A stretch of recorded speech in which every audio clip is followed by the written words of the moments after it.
Donald Trump has said that he has postponed the attacks on Iran, and it has been done on the request of Iran as well as Gulf GCC countries, including Saudi Arabia.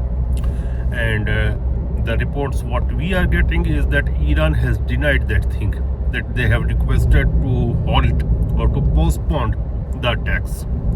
Well, if you ask my analysis, I'll say that Mr. Trump is out of option.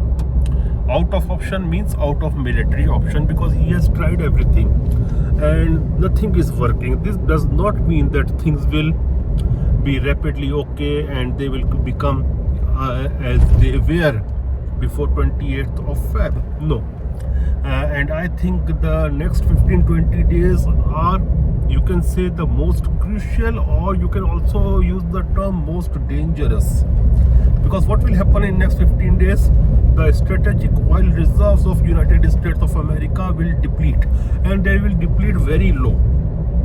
And that will be the situation with the market manipulating forces and everything. They won't be able to do anything, and then the chickens will come to roost at their home. And that time, I suspect Mr. Donald Trump may take very dangerous steps. He always uses the madman theory. He is not the first US president. During the Vietnam also, the US president used to use used to project the madman theory.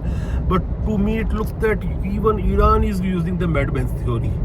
So madman theory has been, you can say, neutralized by the madman theory.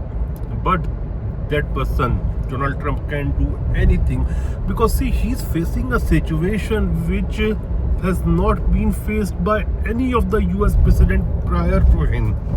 Because as the hegemonic power post World War II, this is the first time when US looks out of military options.